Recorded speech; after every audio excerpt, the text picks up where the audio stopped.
Cole watched her shrug off her coat. Dirt-speckled and wind-torn, the kind drifters wore when they didn't plan to stay anywhere long. She moved with a kind of wary elegance, as if her body kept time to a rhythm only she could hear. The name she'd given, him, Maris, hung in his mind like a question he suspected had more than one answer. The stories he'd heard around towns across the county echoed beneath her shape. A woman slipping through frontier land like smoke, leaving dead men and stolen secrets behind her. Folks called her the Black Widow, though no one ever said it too loudly. Cole had never expected the legend to knock on his door asking for water, food, and a roof for just one night. He also hadn't expected her to still be standing there when he asked if she'd be all right. With only one bed, he expected a scoff, maybe a refusal. Instead, she smiled, slow, calm, unsettling, like danger hung from her mouth in silk threads. Cole wasn't a man easily rattled. He'd fixed fences while tornadoes brewed on the horizon, held men at gunpoint who thought a rancher alone in the plains was easy prey, taken beatings from a father who believed softness was a sin. But Maris's smile pried under his ribs like a thin blade. He didn't want to admit it, but he was the kind of man who spent so much time alone that silence had become both companion and shield. And this woman shattered silence without speaking. She simply existed in his space, and the air rearranged itself around her. "You sure you're just passing through?" he asked as she surveyed the room. The bed was in the corner, sturdy but narrow. A chair sat by the window. A small table near the stove held the remains of his half-eaten supper. "Are you worried I'll stay?" she said, her voice warm but sharpened, the way a polished knife gleams. "I'm worried about nothing."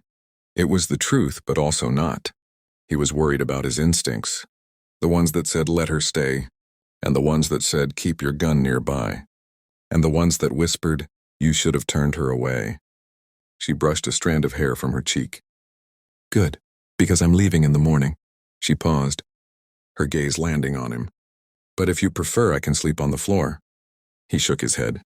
"No, the bed's big enough. For two people who don't move much in their sleep," she teased. He crossed his arms, leaning a shoulder against the wall. "I don't move at all." "Good, I don't either." The words crackled in the quiet, and Cole wasn't sure if they were reassuring or a warning. He nodded toward the stove. "You hungry?" "No." Her eyes flicked to the remains of his meal, then to the door, then to the window, tracking everything the way animals did when they were used to predators, or when they were the predator. But water would be nice. He poured her a cup from the tin jug. She drank slowly, one hand wrapped around the cup, the other resting near her hip where he suspected a hidden knife might be. She finished and set the cup down with a soft clink. That seemed too delicate for a woman, with a reputation for leaving bullet holes where misunderstandings began. "How far you been traveling?" he asked. "Far enough." "That's not an answer." "It's the only one I've got." He let the silence hang.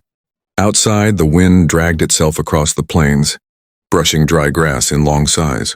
The sun had long since fallen behind the distant hills, and the night settled on the house with a cool weight. "You're not scared," she said, watching him. "Of what?" "Me." He held her gaze without flinching. "Should I be?" Maris considered this, then shook her head. "No. If I meant you harm, you wouldn't have opened the door. That's supposed to comfort me.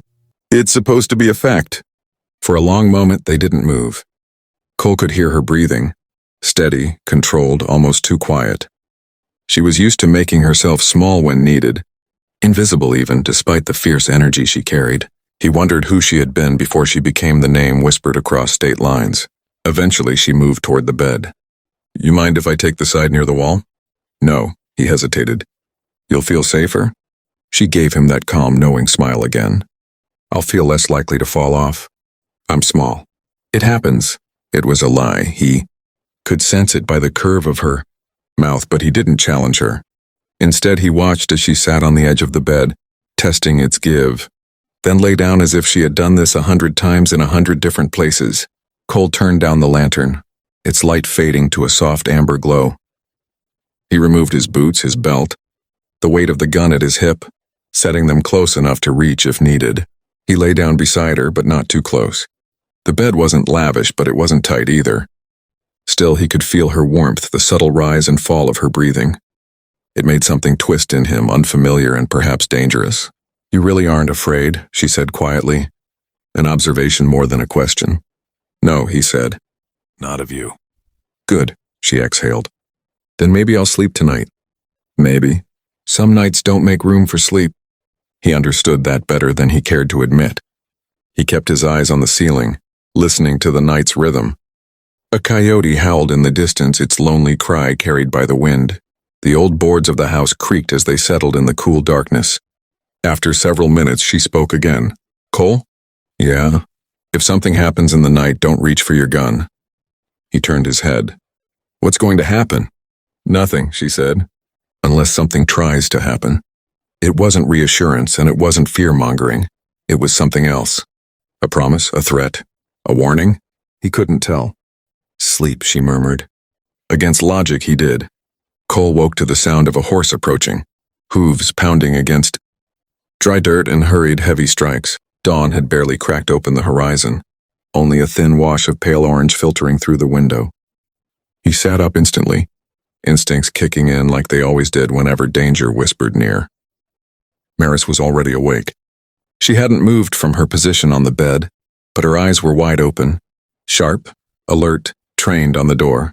Her hand rested beneath the blanket, unmistakably gripping whatever weapon she hid there. She had sensed the horse long before he had. That much was clear. "You expecting anyone?" she asked. "No." "Then someone's looking for you." "Or you." A small, humorless smile tugged at her lips. "If it's for me, then your morning just got complicated." Cole swung his legs off the bed, reached for his gun, and moved quietly toward the window. A rider slowed near his fence line, dust swirling around the horse's legs, dawn catching in the cloud like smoke. The rider's outlines sharpened as he neared the house. A tall man, coat flapping behind him, rifle slung over his back. His posture was rigid, his eyes locked on the house with intention. "You know him?" Maris asked, now sitting upright. "No." "So he's yours," her voice cooled. "Or you're his." Cole tensed. "I don't owe anyone anything. Men like that don't come because they're owed. They come because they want." She stood, tying her hair back with a quick practiced motion, and they usually want something ugly. Cole glanced at her. "You going to tell me what's going on?" "Not yet." She reached the window in too quiet, steps and examined the rider with the cold, assessing stare of someone accustomed to measuring threats. "Do you keep a second gun?" "In the drawer by the stove." "You should get it." "You planning on shooting him?" "Only if he tries to shoot us." Cole moved to the drawer, retrieving the old revolver tucked inside. It was his father's gun, heavy and worn, but reliable. When he turned back, Maris was already pulling on her coat, her movements fluid and efficient. The rider dismounted and stepped toward the house, boots crunching on gravel. He didn't hesitate, didn't look around, didn't check his surroundings. He walked with the sureness of a man who believed himself the most dangerous thing on the plains. Maris spoke quietly. "Let me open the door." Cole frowned. "Why you?" "Because it's me he wants to see." "You're sure?" Her eyes didn't move from the door. "Yes." The handle rattled, not violently but firmly, as though the rider believed he had the right to enter. Maris stepped forward and opened the door before the man could knock. A gust of cold morning air swept in. Cole positioned himself partly behind the stove, the second gun held low but ready. The rider looked at Maris with a flicker of recognition that sharpened into something mean. "Morning," he said. She said nothing. "Didn't expect to find you this far west," the man continued, wiping dust off his beard. "Thought you'd be headed toward the border by now." "I changed direction," Maris replied. He chuckled. "Always do." Cole watched the exchange, confusion tightening inside him. The rider wasn't here for him. This was Maris's shadow reaching his doorstep. "Who are you?" Cole asked, stepping into view. The rider looked him over with dismissive interest. "Not your concern, rancher.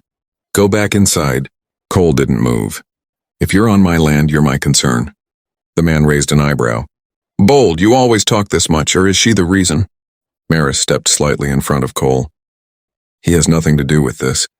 "Then you won't mind if I take back what belongs to me?" Cole felt tension crack like ice beneath his skin. "She doesn't belong to you." The rider grinned. "She belongs to anyone who can catch her." Maris's face didn't change, but her shoulders tightened in a way only Cole seemed to notice. "What do you want?" she asked. "You know what?" You took something.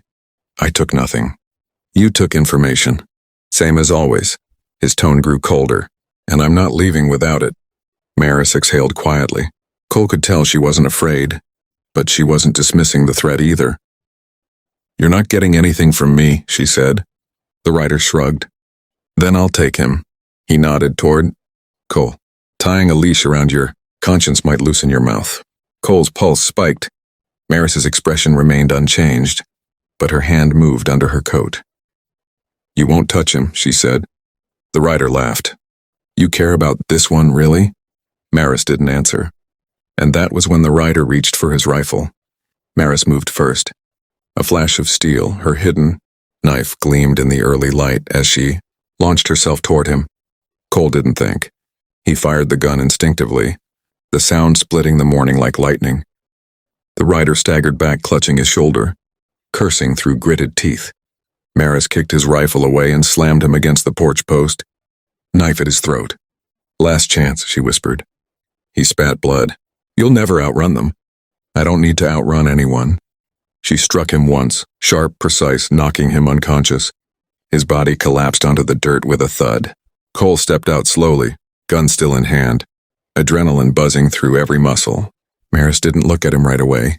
She just breathed, her shoulders rising and falling with controlled force.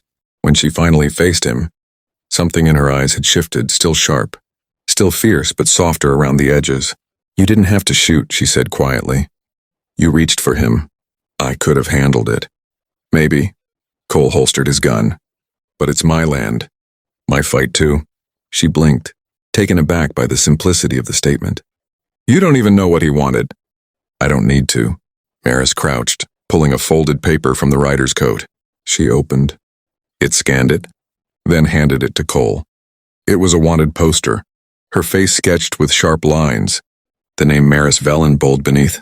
Dead or alive, Cole murmured. Maris looked away. People like him think they can collect me. You killed someone important? No, she paused. I exposed someone important. What kind? The dangerous kind. Cole folded the poster and tucked it into his pocket. You're in trouble. I always am. He nodded toward the unconscious man. More coming? Probably. Then you should stay. The words came out before he fully considered them. For a while, till things calmed down. Maris stared at him with an unreadable expression. And share your one bed again? He held her gaze steady and sure. If that's what it takes. A slow smile curved her lips. Not dangerous this time, not guarded. Something else. Something real. That's perfect, she said softly. I'm not afraid.